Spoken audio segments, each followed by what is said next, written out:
anything else. We don't want to know. We're dedicated, yes. To our favorite shows. Oh, my circuits. Everybody loves Hypnotoad. Scary dog. Pearson at Blurnsball. Futurama. Good evening. Welcome to TV Party Tonight. I'm your host, the Mandated Reporter, and frankly, I'm mortified. And tonight, our favorite show is Lost in Space. Which one? It kind of sounds like, well, I'm getting there. Kind of sounds like Pigs in Space, but no one listening to this podcast is going to get that reference. Lost in Space was a Netflix show. It was first season was 10 episodes. It debuted, I believe, where's the date? April 13th, 2018, and shortly after its debut, it was renewed for a second season. We were finally getting around to this. We were supposed to do it shortly after it came out, but, you know, life. But waiting all that time and absolutely insisting that we do this, and he insists upon me, ladies and gentlemen, making his second appearance in a row, as a matter of fact, here on the Radulich Broadcasting Network. Ladies and gentlemen, from our Canada office, it's David Wright. How you doing, sir? I don't recall begging to do this. You bubble-headed booby. You insisted. Calamitous clump. Malfunctioning mess of microchips. Hey, I know what you're doing there. Yeah. Well, I thought danger, Mr. Radulich, danger was a bit too obvious. So, you seem to be somewhat knowledgeable about the history of Lost in Space here, and as far as what it's based on, how the show operated prior to this. This is a reboot of the show that came out, I believe, in 1965. There was a 1998 film, and it was based, in all actuality, on the 1812 novel *The Swiss Family Robinson*, which was also made into a Disney movie, as I recall. So, why don't you tell me? Have you ever watched the '60s show? What you know about the series, and what made you decide to want to talk about this tonight? Okay, well, I first found out about Lost in Space when I was in elementary school reading a book on robots, and every book on robots has something about robots in film, and they talked about the Robbie the Robot in the Lost in Space series. And then kind of towards the end of elementary school, we got a new cable channel called Space up here in Canada, and as it sort of implies, it was a sci-fi based show, and one of the initial shows they had was the original Lost in Space, so I got to actually see the show. And to be honest, I can't really remember too much of it, but it was kind of mostly like a family on an alien planet where every week there'd be some sort of problem they have to sort out, and it was kind of your typical 60s, father knows best, mom's not necessarily incompetent, but she just kind of stays at the homestead while the men go out and deal with the problems, right? That's kind of like the most progressive this got was, oh no, there's an alien monster. The girls run back home and the guys come out with the ray guns. Well, we'll get more into that a bit later. Yeah, I didn't even realize that. I thought Lost in Space was literally they were in space somewhere, and they were something along the lines of like a Deep Space Nine, not Deep Space Nine, Voyager. Yeah. Where they had gone through the wormhole and they ended up on the other side of the universe, and it was going to take a zillion years for them to get home. So I thought it was more of that sort of thing, where for some odd reason they couldn't make it back to their galaxy. I didn't realize they were stuck on a planet. Yeah, that was for most. You rarely even saw the inside of the ship. They were usually just camped out outside of it. Overall, I'm just curious. So you watched a little bit of the series. Now you've watched this 2018 first season. We'll get into the sort of the details of it and everything, but I'm just curious, how do you think it compares one versus the other? Are there some things that 2018 does better than the 60s, vice versa? I think they're both kind of just two completely different animals. It's hard to compare. What's your opinion?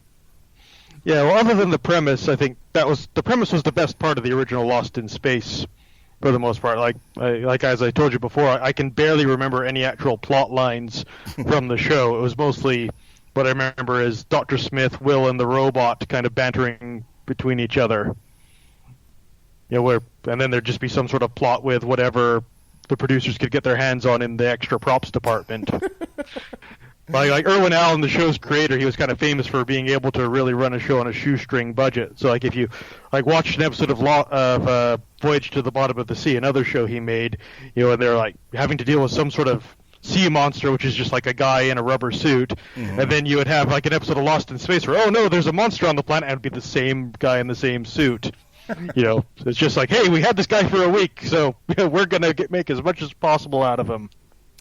So our main cast here is we have Molly Parker as the mission commander Maureen Robinson, who's an aerospace engineer. We have Toby Stevens, who is her husband, her estranged husband, who is John Robinson, former U.S. Navy SEAL. They've got Maxwell Jenkins, the 11-year-old Will Robinson, who reminded me a lot of Jake Lloyd. I know this was... He kind of does. I was going to say, I had to keep kicking myself no, this isn't 2000 and whatever the hell The Phantom Menace came out. Jake Lloyd done growed up in 2018. But every time he would deliver dialogue, or I'm he's not quite as bad of an actor as Jake Lloyd was back in The Phantom Menace, but there were a couple of times where I really did have to pinch myself and be like, who is that again? Is that Jake Lloyd? No, it's stupid. This was 2018. I cut Jake Lloyd a lot of slack. I mean, he didn't have much to work with director-wise. Sorry, George. But, he did what he could. Any kid of that age, if they said, you want to be in a Star Wars movie, would say, absolutely.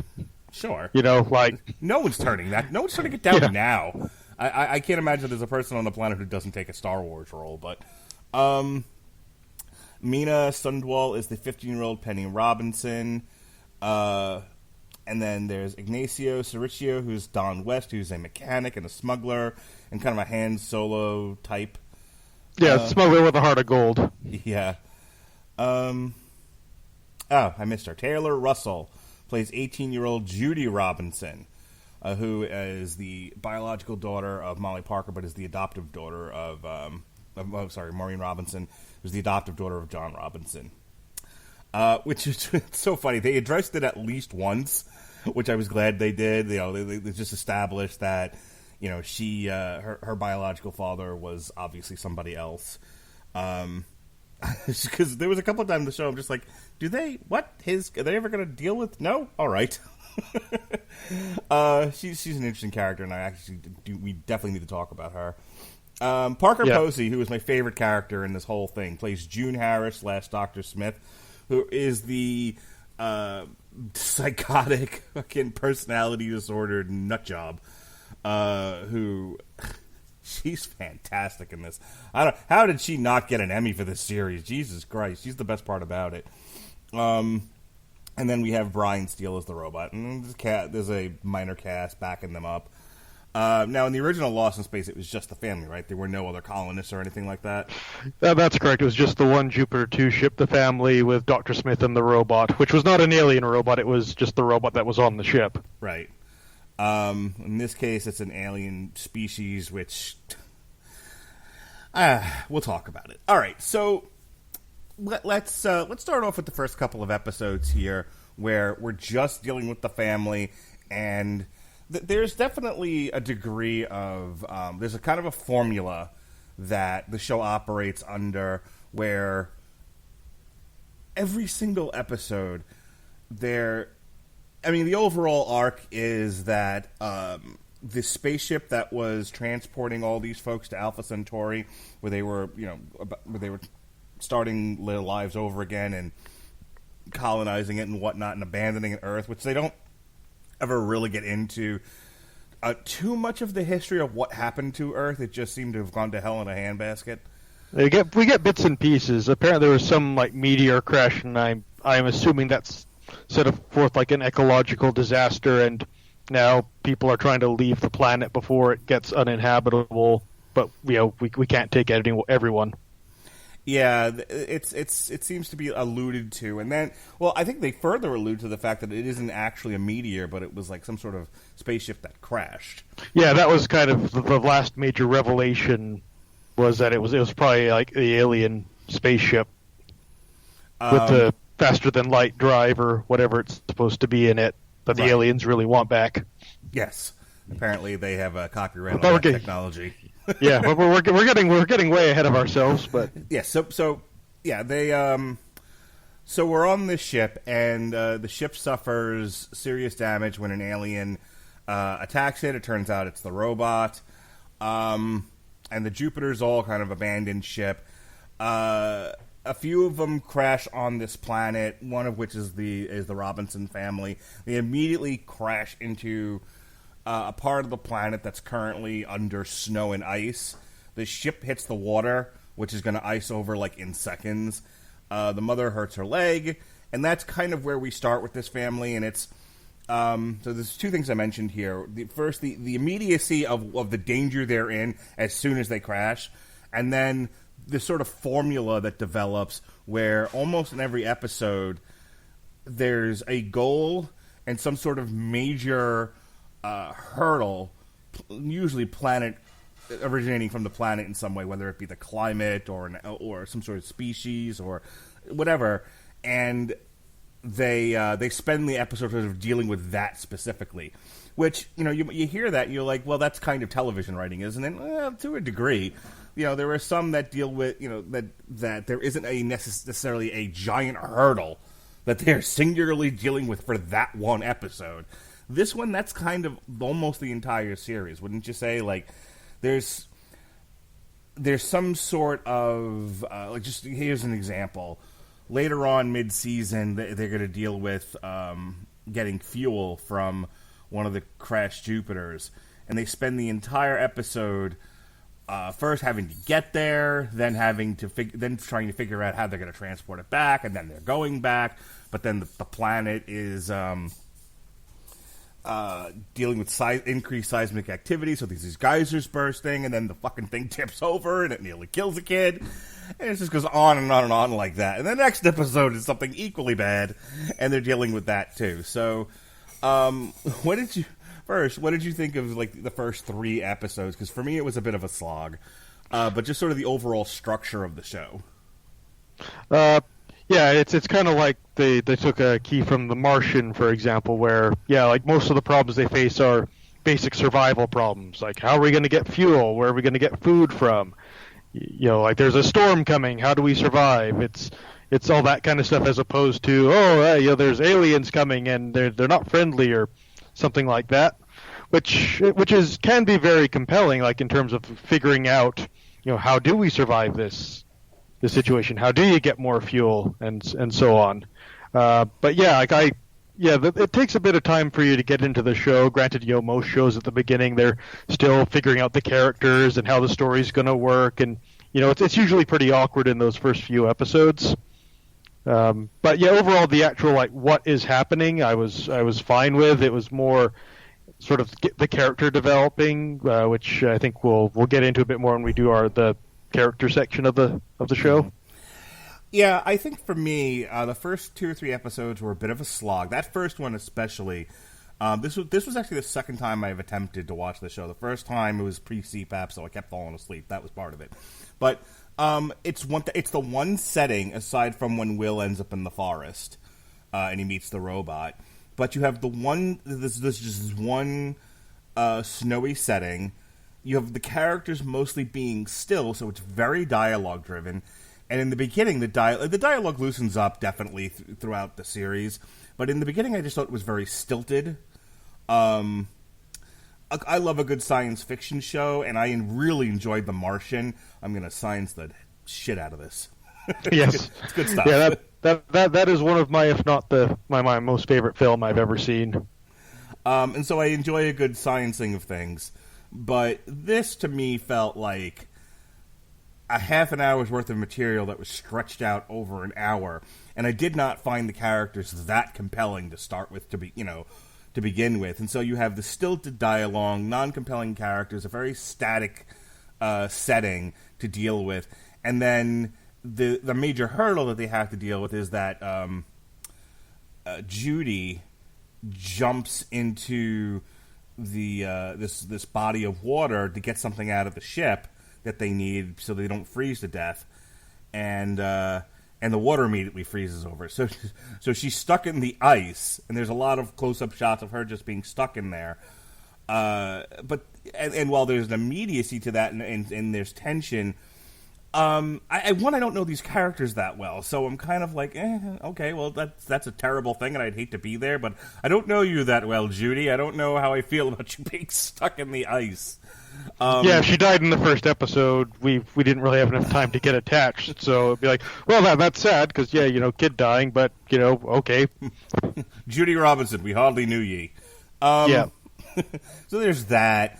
Penny becomes a much more likable character as the series progresses, but in the beginning, she's a bit bland. Maureen, who starts to show another side of herself as the series continues, like a personality. Yeah, it doesn't really have one in the beginning. The father comes across as kind of a dick, and he softens up over time. It was just the worst first date ever.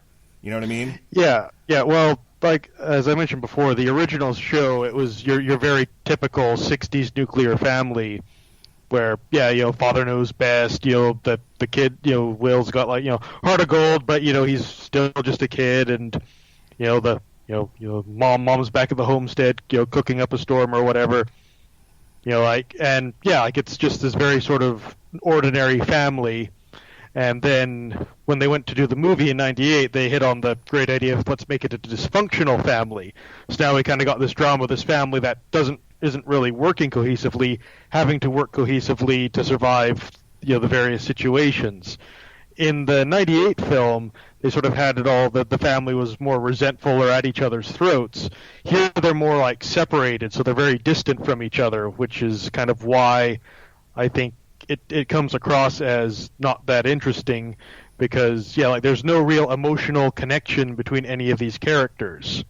Whereas in the movie, there was an emotional connection, but it might be I hate you, Dad. You took me away from all my friends to go on this stupid mission. Right. So they eventually do get out of the ice, though. Will meets the robot, saves the robot's life basically because he's cut in half. And then the robot, not Will. Him, yes. And then him and the robot make it over to the ice just in the ta-da nick of time to save Judy. And the robot becomes sort of the loyal dog of the family for a little bit. Yeah. Boy, when we get to the bit where Will tells that thing to basically kill itself, I don't want to get ahead of myself too much, but boy, I've got some opinions. Anyway, and so then shortly after, so now they're out of the ice, and now the next thing is sort of getting the Jupiter out, and there's like these eels that eat the fuel, so everyone's out of fuel basically. Right. But I have to say, considering that they flew that thing out of the ice and halfway around the planet on just the fumes and the fuel lines, wow, what kind of fuel are they using in these things? Magic. Pretty much, yeah. I think the episode ends with them flying the ship out of the ice, and so the next episode is them kind of taking stock, and then that's when they discover the eels. So they've got to deal with that situation. Now, along the way that we and here's where I think we're going to break from the plot of this thing and talk a little bit about characters, because I do want to spend some time on this one. Shortly after we meet this family, we shift gears to another set of people. There's Parker Posey's June Harris, who is posing as Dr. Smith, and she basically took on the identity because she was a criminal. She killed her sister to get on the ship. I think she just paralyzed her. Yeah. Yeah. She took her sister's spot on the ship. Yeah, she assumed her identity. In a not very nice way. And then in the midst of the chaos, where Dr. Zachary Smith was injured or whatever and was asking for help, she took his identity and got on board one of the Jupiters.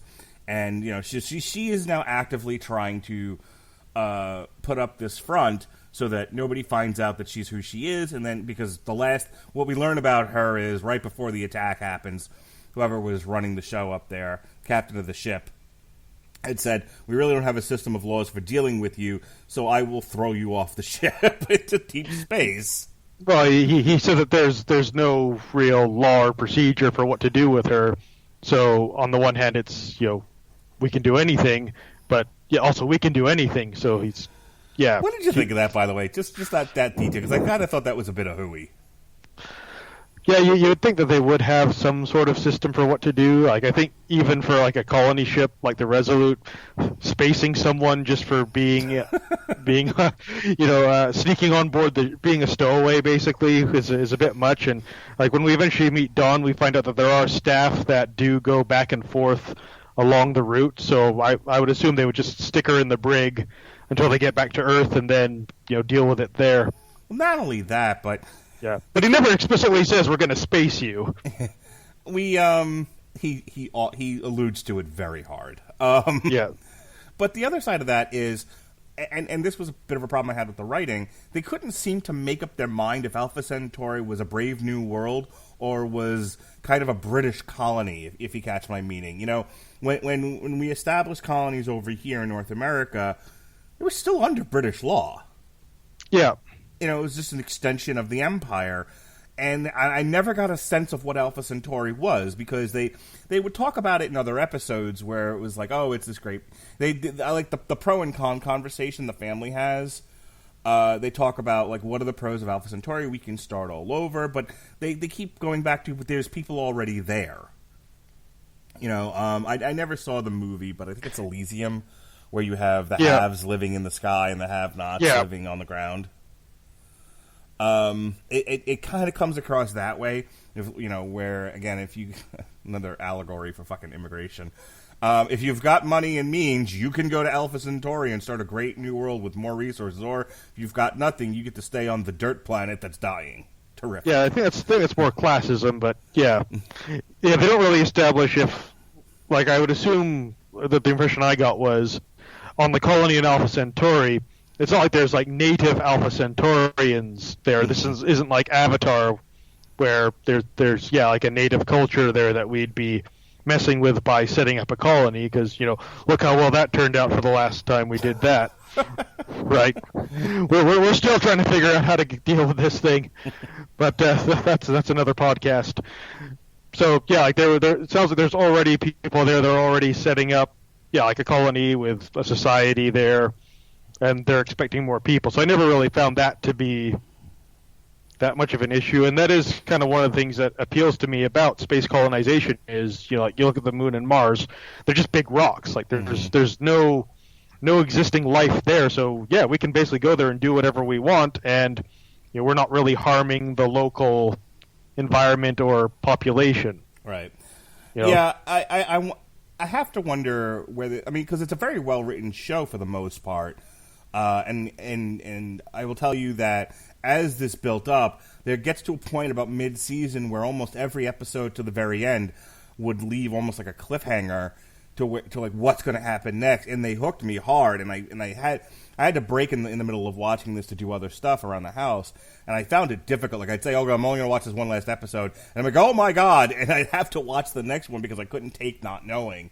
It's almost like they planned it that way. Well, that's the weird thing is that a bingeable series like this, like I wonder if it was intended for Netflix or if they shopped it around and this is just where it ended up. But, this could very well have been on like Showtime or HBO or something. Yeah, but I think it is a Netflix original, though. Like, not just they're calling it a Netflix original. I know Legendary Television was one of the studios that put this out. Well, the point that I'm bringing up here is that in terms of like bingeable structure, they definitely made it to where you don't want to stop and you want to go all the way through. But it would have worked just as well as a weekly series. Hook you to come back. Whereas some of the Netflix stuff doesn't necessarily do that. The episode kind of ends, and you're like, okay, well, if I can watch I can wait to watch the next episode. I don't have to binge it all the way through. Really, it kind of depends on the show. But anyway, there have been other attempts to get a Lost in Space show started. I think Fox was going to do one, but that fell through, and I think they sold the sets to Battlestar Galactica, where they became the Pegasus interiors. I think in the '98 movie, that was they were hoping to start a series off with that, or at least movies, but that never happened, unfortunately. And now they have the Orville. Fox does, which is Disney. Yeah, Disney, Fox, Hulu, whatever name you like. Yeah, anyway. maybe they'll buy up CBS Viacom and they can merge the Orville and Star Trek into a new show called Star Trek, and then make them fight Star Wars. Nah, I think that's a bridge too far, but you never know with Disney. They've got plans for your childhood. Anyway, so let me go back to good old Parker Posey here. So anyway, so she crash lands under this assumed identity, and she's trying to make sure she doesn't get summarily executed or whatever they're going to do to her. For what she does commit murder when she gets found out up there. She gets found out by one of the guards or whatever, and she promptly spaces him. So at the very least, she has a current murder charge weighing against her. Alongside her is this mechanic called Dawn, and they pair up together for a little while. They meet what's her face, Angela, who has been knocked unconscious, and her husband was killed on the Resolute. And they all stick together for a little while until Parker ditches them and goes on her own. June does. I'm going to go back and forth between the actor's name and the character name. Yeah. June does. Now, so the people listening to this will be like, where is he going with this? Okay, here's what I want to talk about. She spends the entire series, because she's calling herself Dr. Smith, everyone's asking her, what is she a doctor of? And what's the best thing she can tell people? Fucking psychology. Because then she doesn't have to demonstrate she knows anything. But the other side of that is it allows her the ability to get people to talk to her, and she can use that information against them when she needs to. She becomes especially malevolent towards the end of the series with that. She's... For the most part, she's laying low, but when she has to manipulate people in certain situations, for example, she starts to discover through Will and the robot that, the robot is protecting Will because Will saved her life. So she creates these series of events, this chain of dominoes, to where the robot will cause problems or harm somebody or whatever, and she will convince Will that the robot needs to be disciplined in some way, and will then tell the robot to walk off a cliff, at which point she can save it, and it'll become her protector, and she no longer has to pretend. And she won't then summarily be punished for the crimes that she's committed. This takes place literally, I think, through episodes 4 through 10. Pretty much. And she's so good at it. I don't recall Parker Posey being, this phenomenal in anything else I've seen her in. I'm going to give you a chance to respond when I look up her filmography, but she was absolutely amazing this. I was really enraptured in her performance. Yeah, certainly of all the actors in the show, she does the most heavy lifting. Yeah. Yeah, and yes, the scenes where you see her talking to people and manipulating them, it can be quite chilling just how good she is at it. I forget exactly because it's been a while since I watched the earlier episodes, but I think it was possibly a bit of a leap expecting Will to discipline the robot by destroying it, basically. I had a real problem with that. I'm not gonna lie. Yeah, that was kind of okay, that was foresight to the level of you being the writer.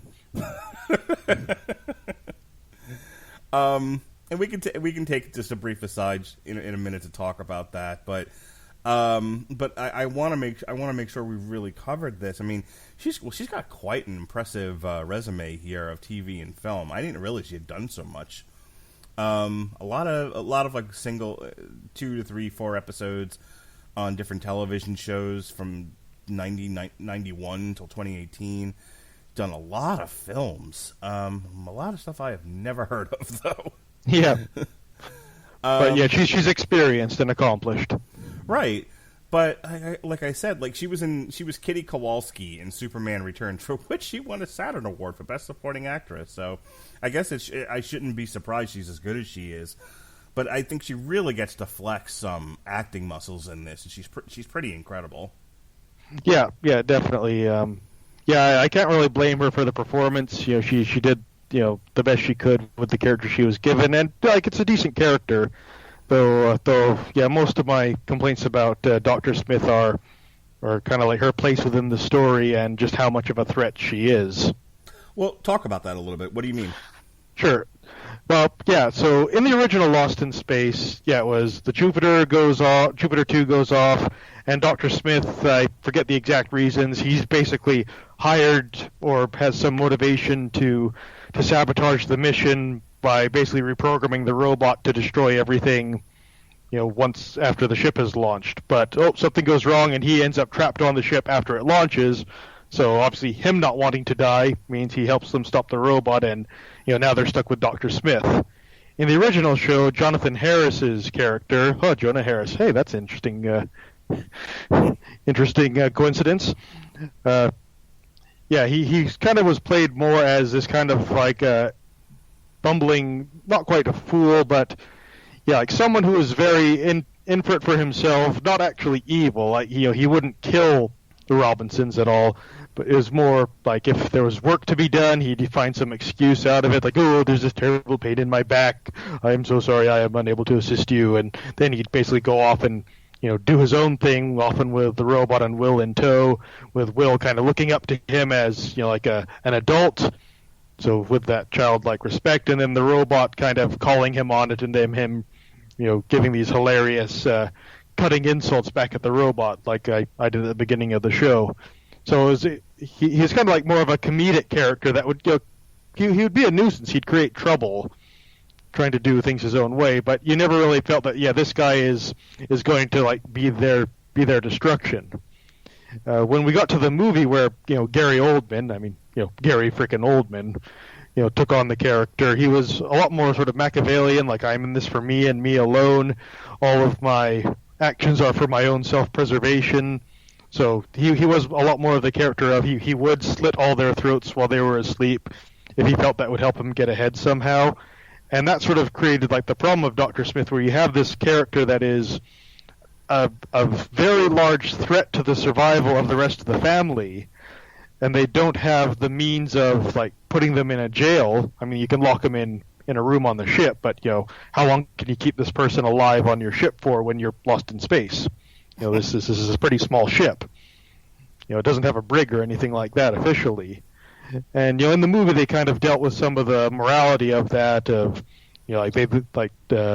Professor Robinson does like point the gun at his head and is just about to kill him, and all the kids are looking on, and Smith says, you can't do it, can you? You can't kill the man without becoming the monster. And that is sort of the what do we do here? He's a threat to us, but we can't kill him because that's the morally wrong thing to do. And we never really got a resolution to that in the end because they never made another movie. And here again we have Parker Posey's character, where they sort of show that maybe she didn't have the best of upbringings. Her family seems to be wealthy, but you kind of get the sense that she was never really a valued member of that family, and she took to a life of crime and rebellion or for some reason, and she's just made a lot of bad choices that make her untrustworthy by the populace, which also makes her not trust anyone, which is why she has this mercenary attitude. And she sort of has this sort of what's the word I'm looking for? Like not psychotic. Geez, we should add David forgets a word to the Radulich bingo here. Like she's kind of like this psychopath sort of thing. Like that chilling moment where she's talking to the robot. It's like, I'm a good person. I'm not going to hurt anyone. I'm not going to kill anyone. Yeah, She's very personality disordered. She's very borderline, very antisocial. She has qualities, I think, of both. She's definitely a sociopath.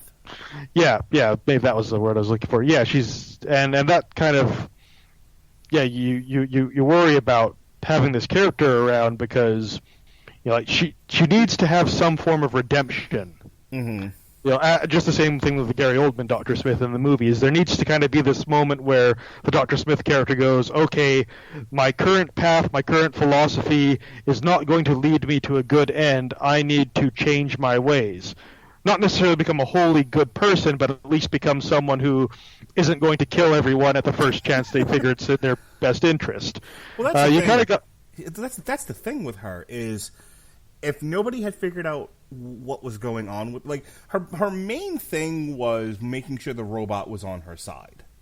Yeah, because the robot is the most powerful weapon available, and she says, like, people will like me if I have the robot, because if they don't, I can kill them. Right. So that's it. She just needs this large gun. Yeah. And after that, I mean, she says a couple of times throughout the series, as long as so basically, she's Samuel Jackson from the end of Pulp Fiction. If everyone's cool, I'm cool. It's just like... Yeah, and once she does get the robot, she's like, oh, well, we can still be friends. And Will's just kind of like, no. You lied to me, you manipulated me, and now you're holding my family at gunpoint. Right. This does not bode well for friendship. But like I said, she... her point of view is, I just need to have this gun to protect myself, but I'm perfectly willing to make friends, so long as you don't piss me off. It'll be as long as I'm holding all the cards. Right. And as it turns out, though, her plans get thwarted. Things turn on their head. There are things happening with the family itself that run counter to her immediate and long-term goals, which causes a great deal of friction and some tying up of hands and feet. But let's go ahead and take a quick break here. I'm going to throw to an ad, and then we'll come back and we'll talk about the actual Robinson family. Why we're all here? You know what I mean? We're gonna talk about that and sort of what they bring to the show. Talk a little bit more about what would possess Will to have a robot walk off the cliff no matter what was said to him, but we'll get there. Hey everybody, I really do hope you love the Radulich Broadcasting Network. Did you know that you can actually get paid just for listening to this podcast? I know it sounds insane, but it's true. We just discovered this free new app called Podcoin, and it literally pays you to listen to podcasts. Here's how it works. You listen to podcasts, and you earn Podcoin while you listen. Then you turn that Podcoin in for gift cards at places like Amazon or Starbucks, or if you're a good person, you could even donate that Podcoin to charity. The more you listen, the more you earn. Here's what you do. Download the app right now on iPhone or Android, and I have a special code for you. Simply use our code MARKWED5. That's capital MARKWED 5. Capital MARKWED 5. MARKWED 5. And you'll get 300 Podcoin just for signing up. And if you listen to enough of us on there, you can get a cappuccino at Starbucks or an Amazon gift card on us.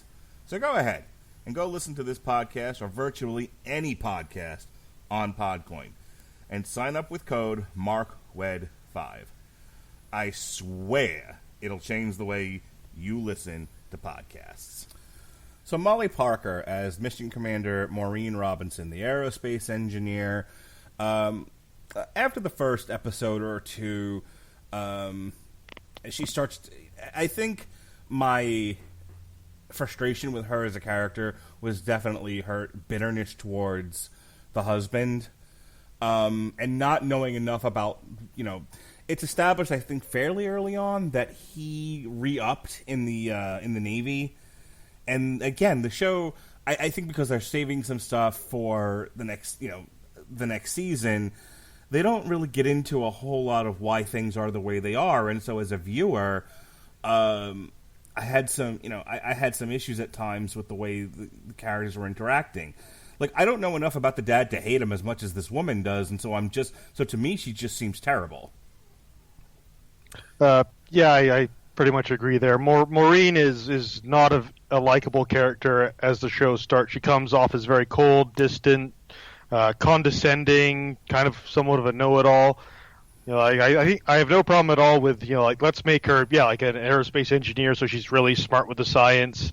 She's kind of the the leader of the family, so to speak. But yeah, there's no like warmth to the character. You don't really feel like this is a mother that values and loves her family, and then the way that she's fairly hostile towards I think it's John. Yeah. Is the husband? Yeah, at the start. Whereas he's also distant in his own way, but he's not. You don't really feel like he deserves what he's getting from her. Right. And so it's a frustrating beginning. Like I said, the show gets much better. It's almost like a direct line diagonally up from very, very low in the beginning to very, very high towards the end. Yeah, there's kind of like a hockey stick sort of thing where it's kind of a bit flat at the start and then it starts to shoot up towards the end. So as you learn about these characters, like I said, they started fairly irritating. But her in particular, once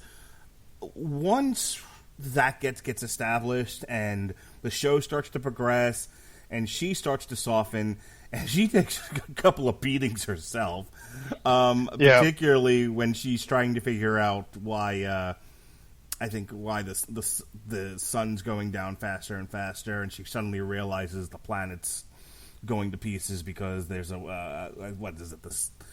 there's a black hole somewhere. No, there was two different problems. I think the sun was going out. Yeah, it's like the sun's going to go nova or something like that. Mm. But yeah, and in the way that we're sort of shown the backstory very piecemeal throughout the series, sort of makes it harder to grasp the family dynamic here. Mm-hmm. In the movie, for example, they very quickly established why this family is dysfunctional. Right. We very much learned that, okay, dad's a workaholic. He's not there for his kids. Daughter's right there with him. Penny is a teenage girl who's, on this mission, and she's upset about having to leave her family.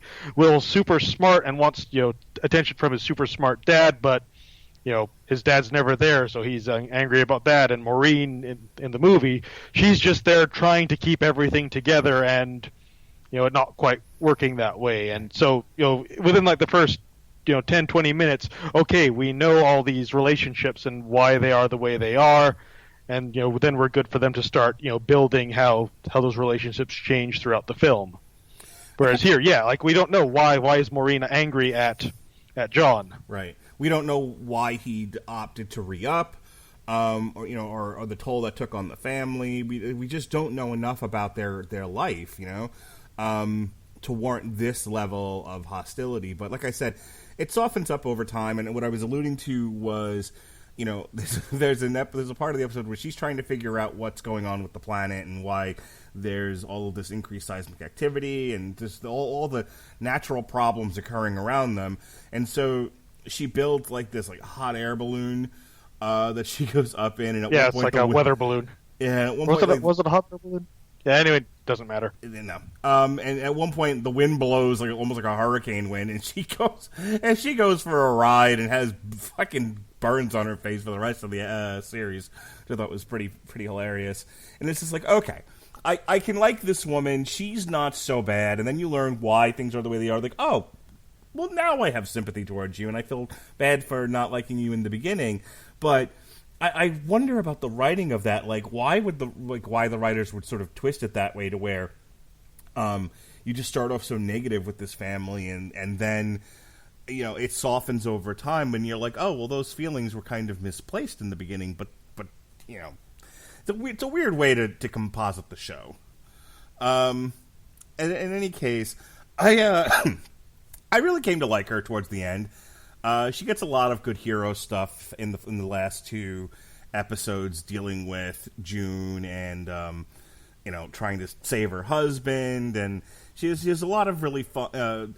They definitely gave her a lot to do, as far as being a lead of this and a hero, without making her seem like a shrew or shrill or anything else like that. Yeah, there's a little bit of that towards the beginning where, she did kind of come off as a bit, I wouldn't quite go all shrewish, but that level. But yeah, once once you sort of she gets to have these bigger problems to solve, we kind of see that, yes, she's good at sort of breaking down what needs to be done, figuring out the best course of action, consulting others for input onto what to do, and then like executing the plan. Like, she knows when it's like, okay, I need to be like cold and methodical here because we have no ability to screw this up. Like when they're training, John and Dawn for how to do the launch. There, it's like, now's not a time to be touchy-feely. Like, we need to get this working. If not, we're all going to die. And it's mostly like when she has to go up against Dr. Smith and the robot at the end, where it's very much, you are threatening my family, and I'm going to do whatever I have to protect them. That's sort of more where you see her, becoming, okay, she is a mother. She does care about her kids. We do get the flashback to her, giving away some classified information to some shady people because Will, failed his test to be eligible for the program. And that sort of culminating with, when Will has to go outside the ship to close the door and saying, you've protected me all this time. What's the point if I can't protect you when I'm old enough? Right. That was a very fast, let me grow up and let go arc. But hey, listen, I'm all about putting down the lawnmower parents. Yeah, or helicopter parents. Yeah, I think a lawnmower parent would be bad. No, do you know what the phrase lawnmower parenting is? No, that's a new one. I've heard of monster parents and helicopter parents. I haven't heard of lawnmower parents. Helicopter parents hover. Yeah. Lawnmower parents clear a path so that there's nothing, so that their children don't have to deal with any problems. Ah, got it. Very, very bad. Yes, much the bane of like every college in North America. Just for the sake of no, the idea is different than what I believe in. This is horrible. I don't know what to do. Homework? What do you mean? I don't understand. Let's talk. Quick, I need to turn the government into my parents. Let's talk. Oh boy. Let's talk. Yeah, let's not go there. Good old John Robinson here, who again we have this very sort of weird storytelling with him, where the impression you get from him is he's a bastard and kind of acts like a bastard in the first episode, but even over time you realize that he's pretty much a good dude, and he's just trying to do what's right. And he obviously felt, to the degree that we're told his story, he felt compelled to lend himself to the peacekeeping movements. I know it's kind of an Orwellian phrase because what he did was he rejoined the Navy. But again, there's kind of a throwaway line from Maureen at one point where they talk about, governments have stabilized. And so there's this idea that there's chaos in the world, and he felt compelled to do his part to do something about it. They kind of allude to the fact that there was something going on in their marriage to where he felt like, let me just get the fuck out of here. Yeah. I don't think we ever really found out what the inciting incident was for him. Mm-hmm. Him leaving them to serve in the Navy more. I don't know. I think you can sort of fill in the blanks with how some marriages work, where you feel like you have this strong boss in one member of the couple, and the other one just feels displaced and disempowered. And they just feel like maybe it would be better if I wasn't here. And I'm not saying people should break up their marriages. I'm not saying, that those are good things or wise decisions. I'm saying this, in fact, does happen in the world. Like maybe they weren't able to really sort of work out the dynamic between the two of them very well. Right. Like sort of like a two tigers on one mountain sort of situation. And I guess he may have felt, certainly it's alluded to, and you can kind of see that tension in their relationship, that like, well, I'll go where I'm needed, and I'll contribute to the family from afar, because that seems to be the only way we're going to work. Look, I've heard of plenty of people say, as far as man and wife go, they do much better as friends living apart than they do as a married couple living together. Yeah. I've heard that plenty of times. So, and that they love each other, and that they are friends. They just can't live under the same roof. It doesn't work. Too many chiefs, not enough Indians, that sort of thing. That's kind of the sense that I get. And then when you start getting some of this information, whether direct or alluded to, it really softens his image, and he himself, plays. He deals with the eels, and he does a lot of manly things, and even the bit where once they've introduced the robot, there's this really nice bit between him and Will where he makes Will basically build a monument to the people that the robot hurt. Yes. Yeah, it's like a lot of people are very quick to throw the SJW thing down the moment that they see like a female character with any authority or intelligence in anything. And no, Dave, I have no idea what you're talking about. Yes, who would ever say anything about that? But I can see where some of it comes from, but one thing I really look for is not so much the women characters, it's how are the male characters depicted in relation to them. Right.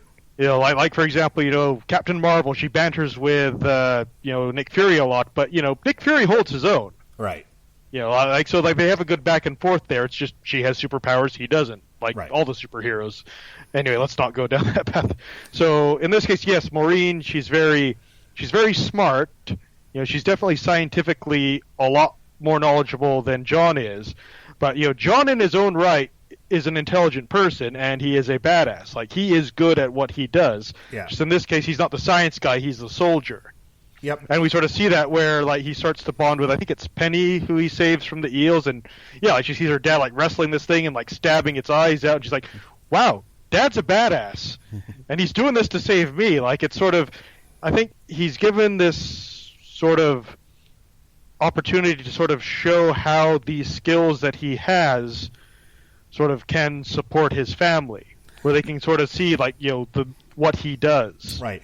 I think the problem, where you get a lot of hostility towards women as strong characters from your male viewers, is the male is then always depicted in contrast as a bungler.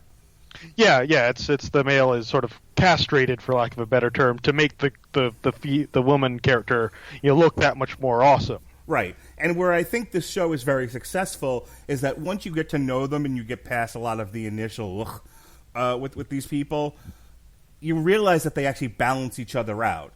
It's actually a very traditional view of, man being the strong physical presence and woman being more ethereal, intelligent,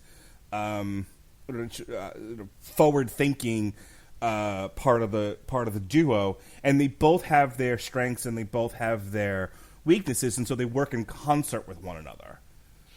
Yeah, and it's kind of just them coming together and sort of realizing that, hey, we do have these complementary skills. Maureen is good at, like I said, all the science, all the technology and planning stuff, but when you have this sort of a physical threat to the family, this is where Dad kind of needs to step in and deal with things. Well, even with the piloting, she realizes that. I mean, look, it doesn't. Great strength is often depicted as lifting a huge thing, killing a thing. But he shows great constitution and strength in his ability to recover when being knocked out by the G-forces. Yeah, so I think on average, women are actually a lot better at dealing with G-forces than men are. Don't confuse the issue with facts. Yes, but it was a story point. I get it. Obviously, I mean, she'd have been in the damn ship herself, and I think that was part of the writing of this. Is we can't have Maureen do everything, and and Dad's just sitting there like, I don't know what to do. That's kind of the point of the story. Yeah. And so while she's organizing things around this, and drawing up these plans for rescue, he actually has to go out and execute the damn thing. Yeah. Yeah, and for example, when you saw them both when they were trapped in the chariot under the tar pit, and then having to survive together, and again trying to figure out the various ways of getting out, and it gets to the point where he's like, no, we have a spacesuit here. You go in the spacesuit. I'll open the hatch. You get out there. I have to make the hard choice here. Only one of us can survive. You're the better choice. And even at that, I think she figures out that, or one of them figures out that there's another way, and again, physically, then he has to take the lead. Like I can't remember who figured out that they. I think it was Maureen had the idea. Yeah, she figured out the using the helium. Right. And let me just say, like, all throughout it, I was like hoping, like, at what point are their voices going to go funny? And they never say anything until right when they get out of the situation. Then it's like, I love you, and then they start laughing. Just like perfect timing on that one. Yeah, it was a very well written bit. Unless you have any burning desires about him, I want to talk about. I got to get this off my chest. Just before you go into that, the only other thing I'll really mention is, like when he starts to bond with Will over sort of understanding, the concept of being responsible for the taking of life. Where he sort of says, like, okay, you can have the robot as your pet, but it's not a pet, it's a robot. An alien robot that it can kill everyone. And it has killed like 30 people already. You doing that, you are taking responsibility for that power. So he says, so that's why he has them, like, build that monument to the people the robot killed. That you need to understand the weight of the responsibility here. And that, I think, comes from his military background, and that's something where he's able to share that with Will. And we even see that pay off even more when later on Will sort of asks him, sometime can you tell me how to defend myself? Right. So it's him being able to be himself and use that to sort of reconnect with his family. Taylor Russell as Judy Robinson. Look, nothing against the actress. I actually thought she did a phenomenal job with this character. Especially in that that first thing where she has to act so much with her face because she's trapped in ice. Yeah, she really she definitely made me believe she was suffocating. That was creepy stuff. Like, that is not a nice way to go. No. So this is not a knock on Taylor Russell. She's great, and she deserves the Saturn Award that she was nominated for. Her character, Judy Robinson, sucks, and I wanted to punch her in the throat. Yeah, like, can we just say, like, guys, please stop blaming actors for the characters they are playing. and I don't mean sucks like written badly. Like, in other words, like not fleshed out. Two of any one particular characterization. I mean, like, her character in that sense is fine, but her character is just an awful human being. And what really clicked this for me, because for the most part she's pretty okay.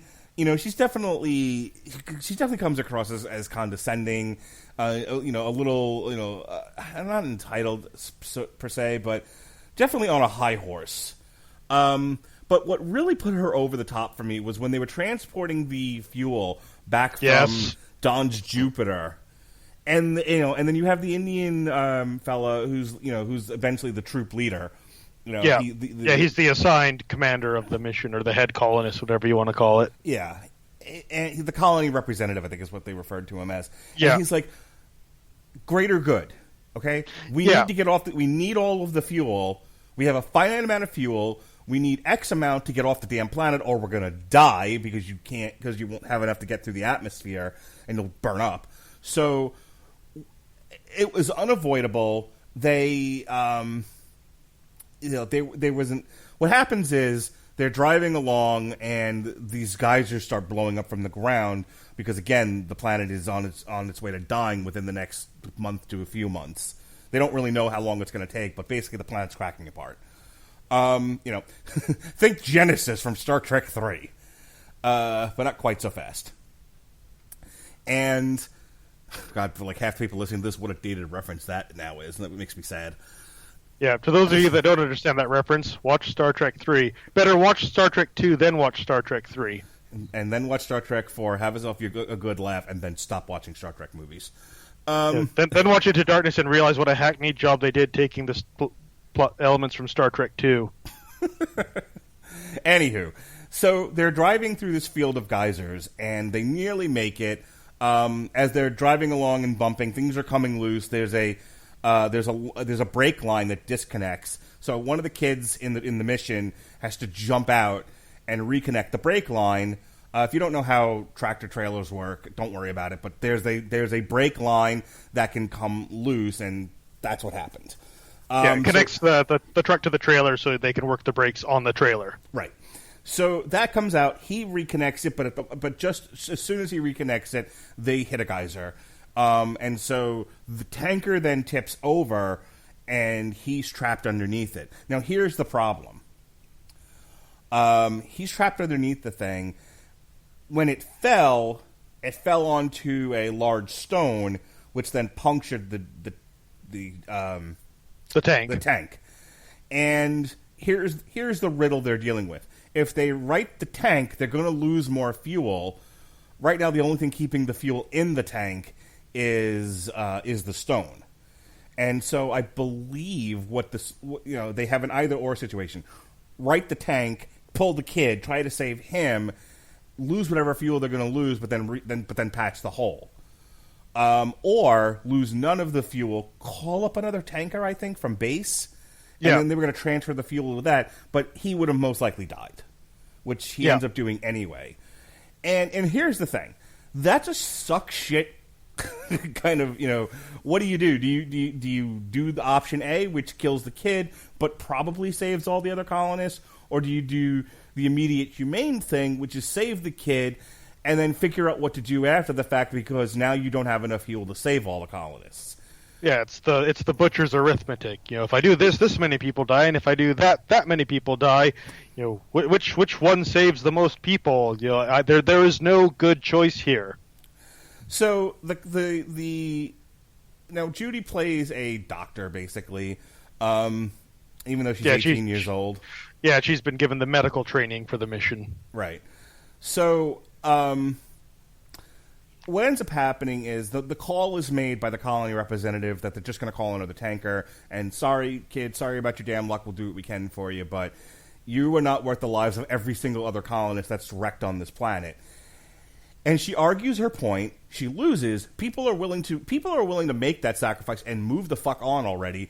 And she instead whines and complains and is everything I hate about characters like this, and is shrill and is ridiculous and basically browbeats poor Dawn.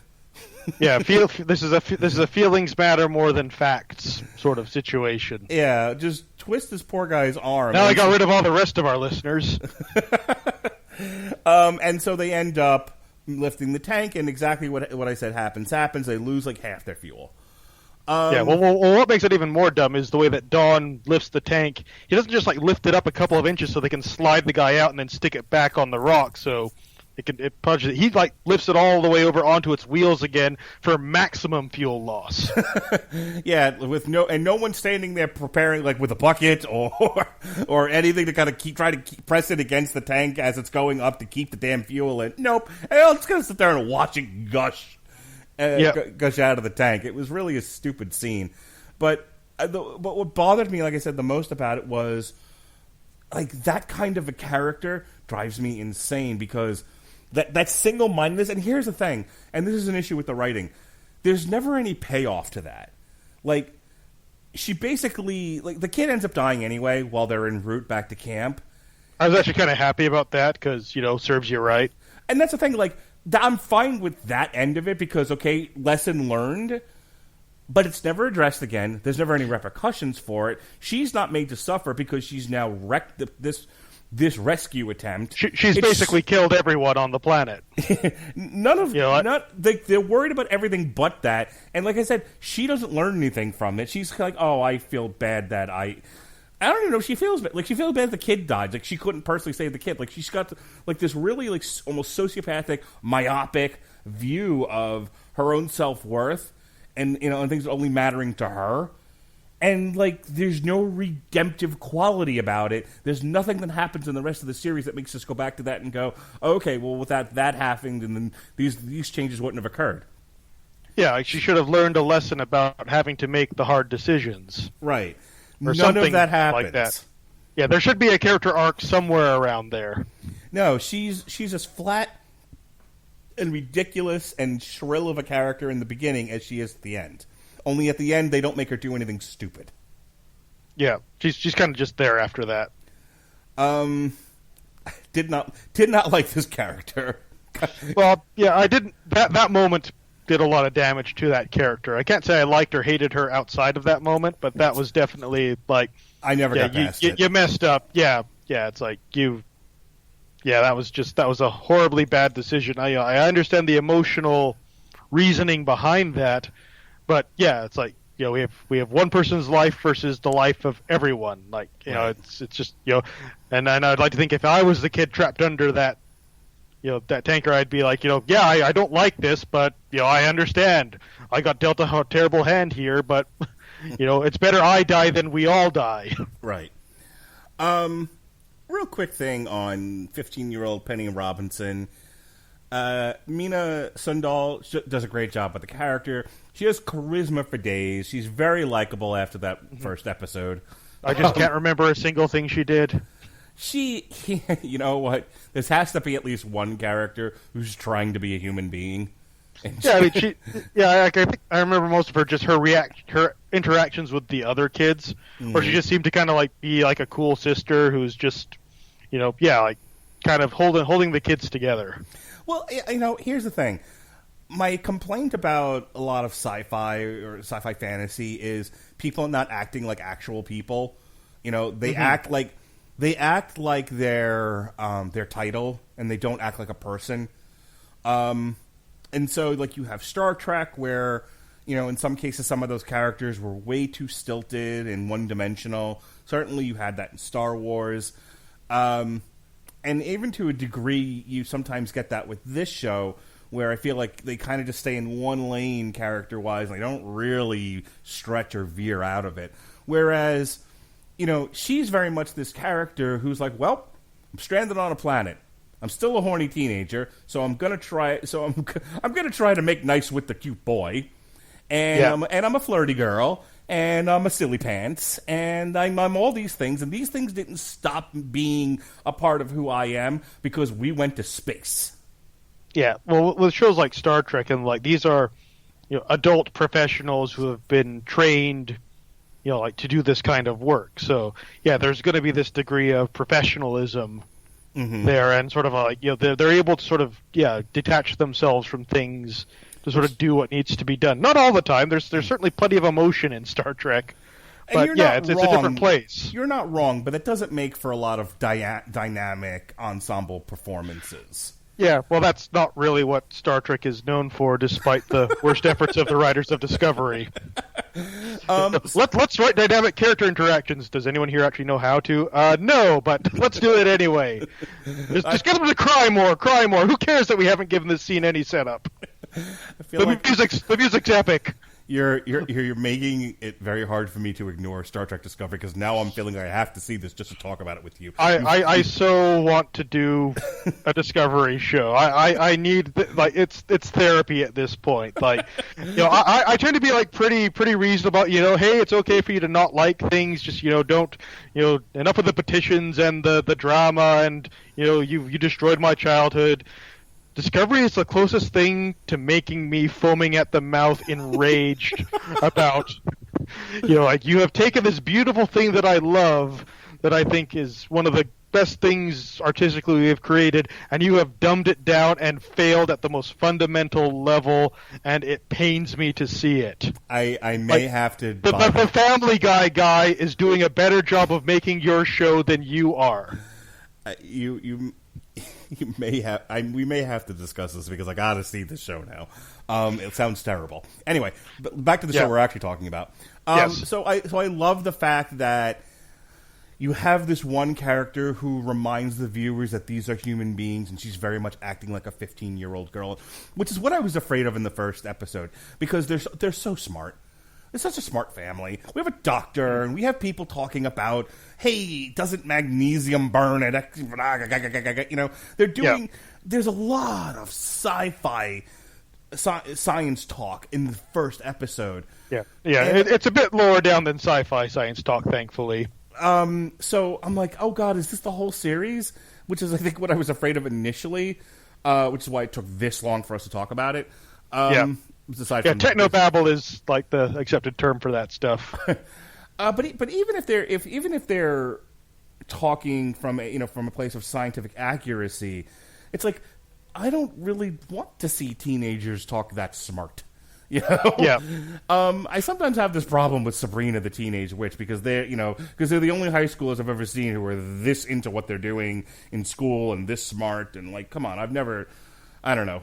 Maybe I just didn't. I wasn't surrounded by smart kids in school. Yeah, I'm going to go on a limb here, Mark, and I'm just guessing you weren't one of those kids. I had my moments. Yeah. But yeah, as a kid that was a bit more brainy in school, yeah, it's not the only thing brainy kids talk about. Well, I think that's my point. Like, I think when the environment and the situation calls for it is one thing, but you can be the brainy nerd and still want to get laid. Right, yeah. Boy, you said it better than I did. And that's what she is, that's that character. And so a lot of her stuff is flirting with the boy, and then the boy breaks up with her, and then she's, reconnects with him, but then dumps him anyway. Right. And so there's that little bit of teenage, high school angsty stuff that I really liked, because it broke up the technobabble, it broke up the hurdle of the week thing that they're dealing with. She was just a person, right? Like a regular person in this situation, right? And just trying to get by. And the show fucking needed it. Because between the science people, the action people, and then the sociopathic the sociopath criminal, I'm like, can't someone just be fucking normal on the show? Oh, there you are. Fantastic. Yeah, I could see that her becoming more of the emotional core of the show. Mm-hmm. Okay. Last character, and then Burning Desires, and then we'll close it out here. Maxwell Jenkins. Poor Maxwell Jenkins. 11-year-old Will Robinson. Like I said, there were times in the series where he reminded me a little too much of Jake Lloyd. And it's the haircut, isn't it? And I'm often that didn't help. And I'm often reminded of Robert Winfrey going, the one thing you don't want in your film are dogs and children. I don't know how good of an actor he is. He's apparently been in a number of TV projects: Betrayal, Sense8, NCIS New Orleans, Chicago Fire. I mean, so he, looks like he's also been nominated for a Saturn Award. So somebody thinks he's a good actor. So I don't know if it was his acting or his characterization, but he was a little too earnest for me. A little too mopey, a little too feminine. And I know that might have been a part of his characterization, as this is he might have been the boy raised by women yearning for a father to teach him to be a man. And so some of that just might be my reaction to that sort of thing. Which is fine, which is why I don't want to be like, he's a terrible actor, fuck this kid. Because I don't think that's necessarily the case. But I think a lot of his scenes were like, where's the fast forward button for me? Like, I just needed to get through them. Yeah, he's a little nails on the chalkboard for me. Yeah. Oh, excuse me here. Yeah, I just... Oh, geez, chain of thought not working well tonight. But yeah, he's... Yeah, he is the one character that didn't make it through the training, right? Like, Maureen had to pull some strings to get him through. Yeah. Maybe he was a victim of lawnmower parenting. But yeah, and he's only 11, and he's being put in all these, pretty dangerous situations here. So yeah, he's kind of like the weak one, the guy who's not really supposed to be here, but he is. So he's just kind of in over his head. He's freaking 11, so... like you can kind of understand how, like he's not going to be portrayed as like the most competent and sturdy of characters, and I think most of his best stuff comes from just him interacting with the robot. Have you seen the trailers for Good Boys up near you? Yes. Yeah. I much prefer kids like those. Yeah, they feel like actual kids. Yeah, I think. This one, he's just a bit of a wuss. Yeah, and I think like the arc they're going for with him is him like toughening up over time. Sure, and it was accomplished, and I think towards the end I softened on him as well, because he does man up, but he does it in the most sulkiest fashion. Yeah, Rome wasn't built in a day, man. Like,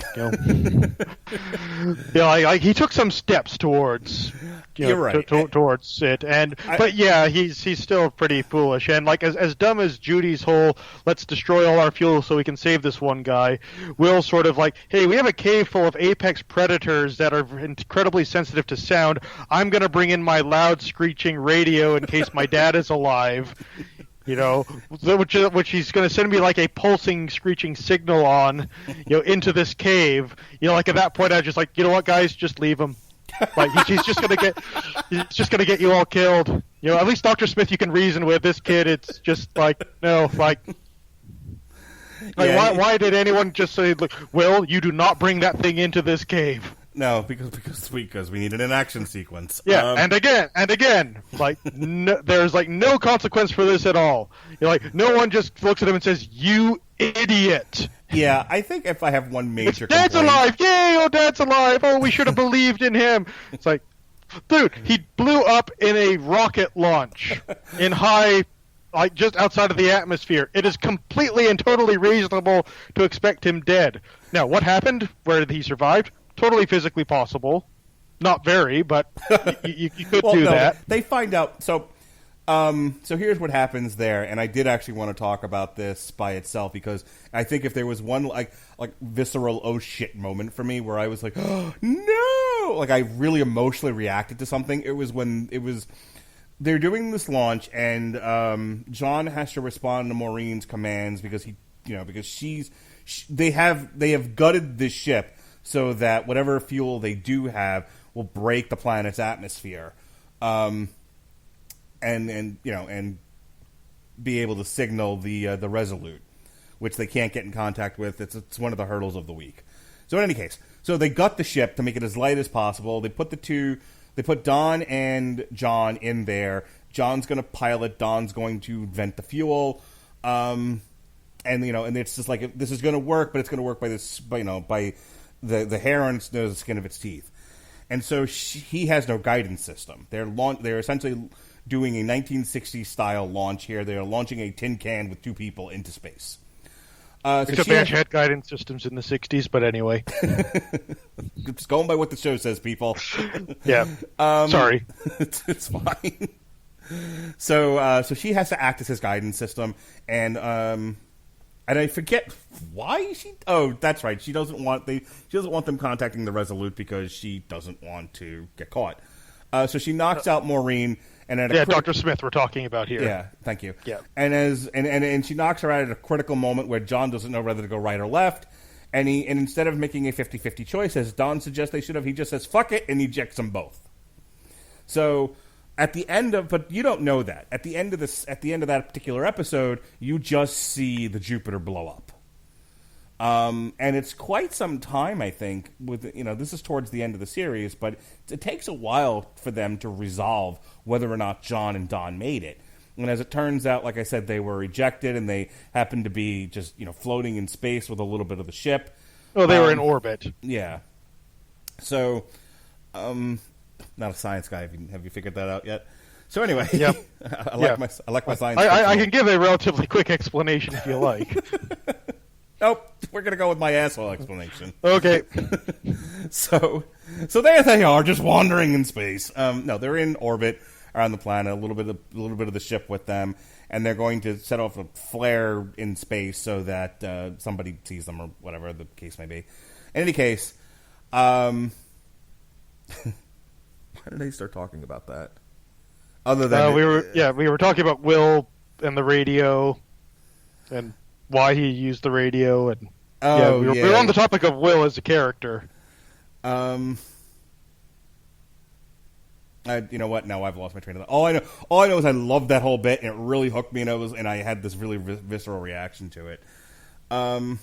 Anything more about Will? Now that I can't quite remember what my connection was to one thing or the other. Yeah, as much as he does grow a bit by the end, like I already mentioned, the part where he tells his mom, "Look, let me do the dangerous thing for once and save everyone," and but the bit where once the robot sort of does its heel turn with Dr. Smith, take a drink, everyone. Yeah, and then he kind of tries to reach out to it to play catch again, and it doesn't. And then he's like, "Yo, it's not my friend anymore. It's not my robot. I don't care about it. I don't want to be friends." Mm-hmm. Like it seems like he's completely given up on the robot now. And then when the robot ship for some strange reason powers up and comes after them with another robot on it, unless it was a different ship. It's not really explained. And then the robot kind of goes back to being an evil alien robot. And at that point, for some reason, he just stands up to it and it decides, oh, hey, I want to be friends now. And Will wants to be friends now. It's kind of like, where the heck did this come from? Yeah, there's a lot of plot contrivance and armor in this show, which this will lead me to my kind of final thoughts on it. Here's my good, bad, and ugly. The good, for the most part, aside from the kid, who blame it on you can kind of blame it on the characterization, blame it on his ability. I don't quite know where the needle lies there, but almost everybody else gives really great to phenomenal performances. Really strong acting the whole way through. Very compelling. The show looks nice. I don't have any major problems with the CGI.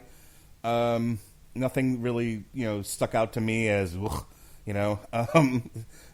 maybe Robert Winfrey has a finer eye for this sort of thing. Will tell you differently, but nothing to me looked out of place or weird. I thought the show had a nice aesthetic. Once they got out of the snow, they got to change the scenery a little bit. Kind of looks like the Northeast in the fall for the most part. But I like the look of the show. And after a little bit of mucking about in the beginning, I really liked the story that was being told. The bad, though, is there's way too much information all over the place. This is not the most linear of shows where, the action taking place on the planet is all linear, but it's kind of done like Arrow, where there's, or Orange is the New Black, where they interrupt the narrative to give you background information via flashback.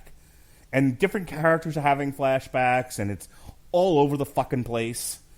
And it gave me a headache at times. I don't particularly like that style of storytelling.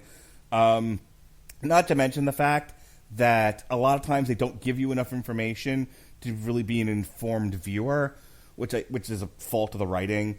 The other thing, and this is, again, with regards to Penny, with regards to Will, a lot of stuff happens with these characters that either has no payoff or no consequences. They deal with the immediate, a character does something dumb, their pants catch on fire, they proceed to put the fire out, and then the issue is summarily dropped and forgotten about and has no further consequences, as if to say, please stop playing with matches, dummy. They may not actually play with matches again. There may not be any more matches in the show, but it's like things are just happening in a vacuum. I have a major problem with that element of the writing.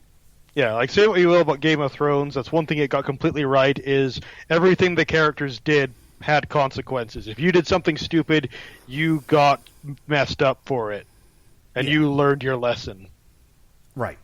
Everything kind of got paid off along the way, and I think, we talked about this in the actual Game of Thrones TV party, which is in the archives if you all want to listen to it, you Podcoin people,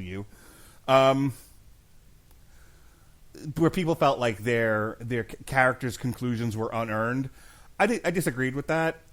To this, however, if it had ended with just episode 10, I definitely would have felt that way. It felt like some of this stuff where the characters got to, either they didn't go anywhere. Like Will has a fairly good arc. Penny has no arc. Judy has no arc. Yeah, despite needing one. The dad and the mom have an arc together and to a degree separately, which is fine. But that's kind of it. And so I feel like this was a show where in the back of everyone's mind they wrote it with the intention of that we're going to have a few seasons to work some things out. And I don't love that. Be prepared to end your story at the end of season 1. I find that when I do these TV parties that the first 2 seasons of a show seem to fit cohesively as one long narrative. And I don't know if, but you never know when the axe is going to come down and they're going to say, no, Swamp Thing, you're only getting 1 season. Don't introduce a new character at the end. I sense some bitterness there. More on that Tuesday. Yeah. So that's it. I'll give you the last word. I mean, overall, I like the show. I was definitely more interested as things gone on. I'm anxious to see what they're going to do with season 2 now that they've, taken the family to the bad guys' part of the galaxy, presumably. But in future seasons of this thing, write like your last episode is your last episode. Maybe keep a few, it's a few irons in the fire to pick up with in the next season if you get one, fine. But don't just utterly not pay things off that you're doing. Your thoughts, sir? Okay, well, one character I would like to talk about before we sign off here is the robot. Okay. Because the robot here is quite a bit different than any previous versions of the robot. One, it's an alien robot, and two, it doesn't really have much of a personality. Like, it only really says... Danger, Will Robinson. Danger, Dr. Smith, and friend Will Robinson. It's a dog. It's kind of a dog here. In the original series, it was just like the robot that helped out on the ship. Like every Jupiter would have one. Yeah, it's kind of an R2-D2.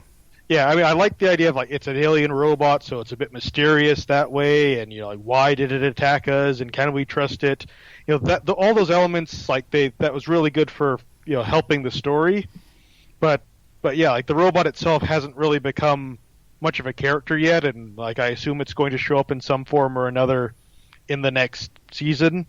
But yeah, having sort of its connection to the aliens, and we eventually realize that, the asteroid that crashed at the beginning of the show, or it was actually an alien spaceship, and they were able to get the hyperdrive core, whatever the heck it is, out of it, and that's what's powering the Resolute, and the aliens want their stuff back. And, at the end, we get them taking another one from the crashed ship on the planet, and it merges with the Jupiter 2, which is sort of setting up the whole how they get lost in space thing, where now we have this alien technology that we can't control, zipping us around the galaxy, I assume. So, that was kind of neat stuff, but, I am kind of, missing... the personality of the robot, and even in the movie, they brought back the original voice actor for the new robot, which is one of the most awesome robots in movie history. They kind of started to bring that back. So you got the big danger, Will Robinson, danger, and a bit of the comedic banter back. So I'm curious to see where they take this robot, if they're going to develop more of a personality, get it to talk a bit more. The voice is just, it's okay, but it's no way near as iconic as the original. I just thought they wrote the robot very inconsistently, and I think that's why it escaped me to really talk about him. I don't really understand this robot. So let me lay this out for you, because maybe I'm a dummy and I missed something. It's entirely possible. It attacked the Resolute to get the hyperdrive back. The warp engine, whatever we're deciding we're going to call it. Hyperdrive seems to work. And then, somewhere along the line in attacking the Resolute, it too crashed on the planet and then split in half, and then we have, and so in the tree, it looked like it tried to attack Will, but then it also figured out, well, I'm dying, so whatevs, and then Will, having sympathy on this being, makes it so that it can reconnect itself, and now it owes a what's the thing the line with Chewbacca? Life debt. It owes a life debt to fucking Will, so he becomes its guard dog. A la Chewbacca. Not all the changes Disney made were bad, guys. And then, hey, you're in a cage. I'm in a cage. Hey, you seem cool. Let's hang out. Okay, let's go. And then, which I didn't really talk about this, but we're getting to the end here, so I'm just going to say, I totally don't believe Will is this stupid to make the robot walk off a cliff.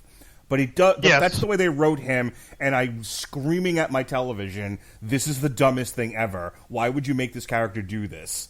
Because it seems very out of character for him. Or not even just let it walk off a cliff, but after it falls, to just abandon it. Right. I get the point where he was trying to punish the robot for attacking someone. He killed the thing. It said kill yourself. I mean, it's a sentient being or it isn't, and if it is, you just made the kid a murderer. What are we doing here? So, and then you're supposed to have sympathy for him for the rest of the season. It's I don't, though. A little problem with the writing there. I don't think the writers knew what they wanted to do with the robot, is where I'm going with this. So anyway. Yeah. But yeah, I'm curious to see where they go with the robot, and Like hang on a second. So who the robot works for, and so now they've established that this thing can easily be, can easily owe someone a life debt. It changes its life debt from Will to June, and then somewhere along the way at the end, as it's trying to kill everybody on the ship, it changed its mind. It changed its mind suddenly, like it had amnesia. Yeah, it was almost like doing the Darth Vader watching the Emperor thing when the other robot came along. Right. Which it was working with. They were buddies. They were working in concert, and then suddenly, yeah, like its status light changed to evil. Right. It's easily the worst written character in the show. I don't understand. Its motivations seem to change with whatever the plot needs. Yeah. Yeah, so we'll hopefully the robot gets a bit better next season. I can't really think of anything much to talk about with Dawn. I mean, I like the idea of the character. It's kind of like you're more working class space guy. This D&D party needed a rogue. Yeah. So we'll see. But yeah, as to the look of the show, I think it looks pretty good. Again, I kind of think that the '98 film kind of had the most distinctive look of any Lost in Space property. I thought the design of the Jupiters was really good, very utilitarian. You knew the general layout of the ships and how they worked. I love that if they take off vertically, there's actually like actual rockets that pop out of it underneath to lift it off. There's like heat tiles on the bottom. About my only real complaint about the Jupiters is it seemed to be almost like a TARDIS in that I'm pretty sure they're bigger on the inside than they look on the outside. Okay. But yeah, they seem like very nice, very utilitarian. I kind of like how they had the expanding sections on it, like a camper. Mm-hmm. Like kind of neat for a colony ship. But yeah, I like spaceships, so I really like good ship design. So props to them there. It looks like a good ship to have to base your show around. And yeah, now they have the alien technology incorporated into it, so that's going to add an air of mystery to it. But yeah, overall, I kind of view this first season here is kind of like the 2-hour TV movie pilot expanded into like 10 episodes. Because like really where the point that the show actually ends is basically now we're lost in space. There's no other people. No one knows where we are. It's just us. We've got the core cast together. We got Dr. Smith in the airlock. What's going to happen with her?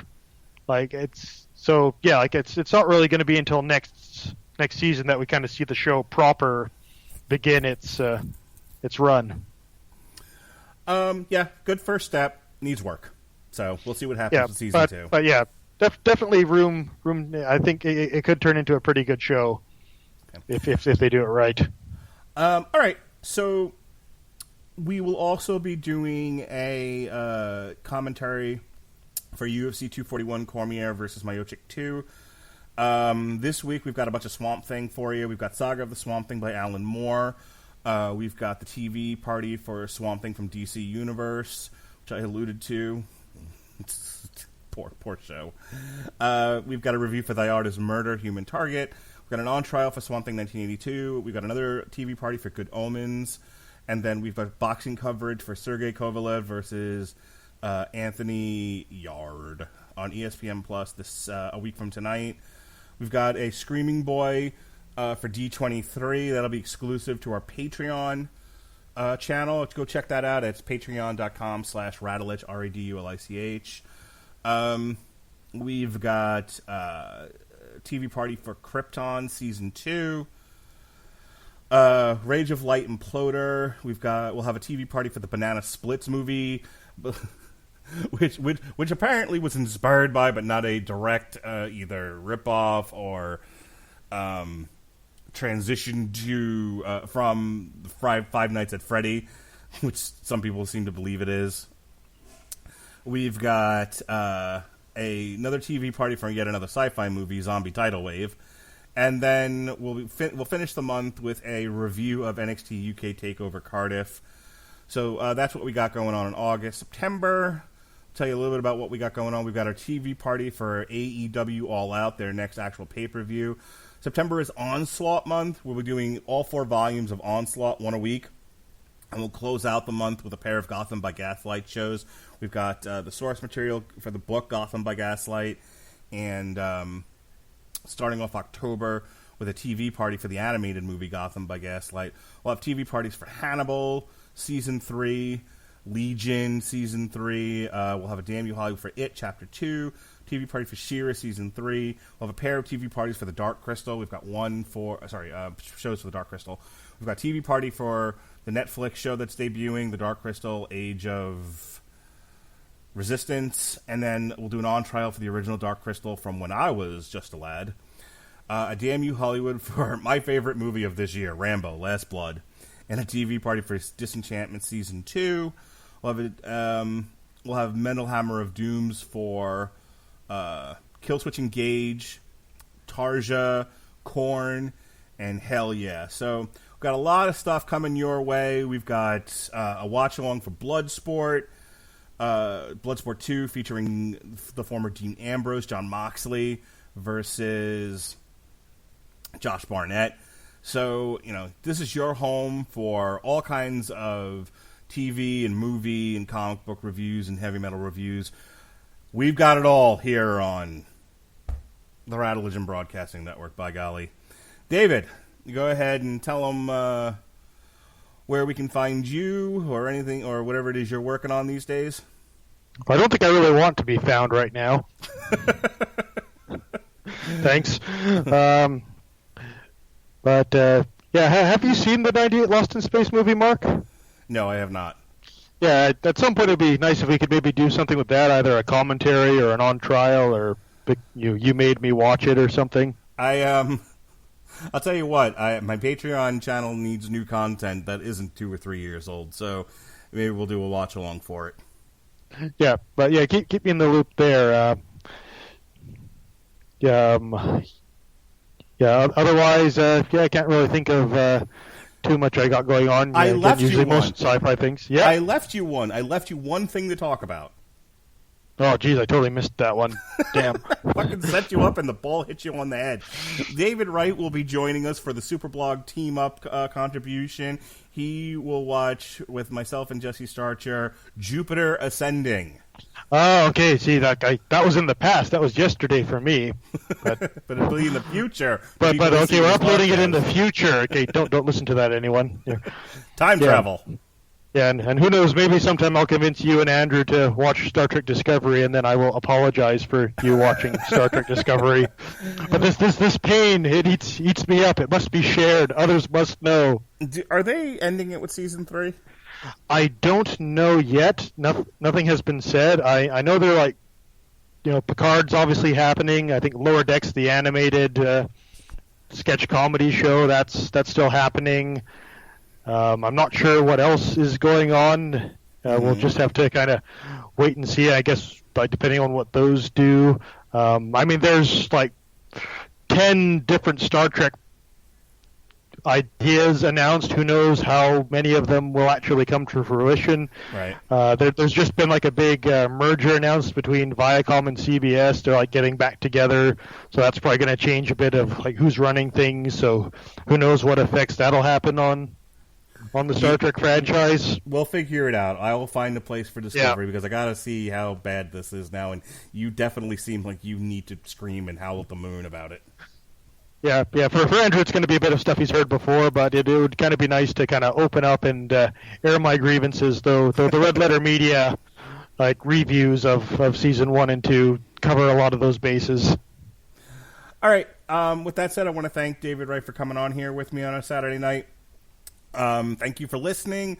If you're a Podcoin person and we've convinced you to subscribe to your network, I want to thank you for that. And we'll see you around. Be well, be safe, and behave.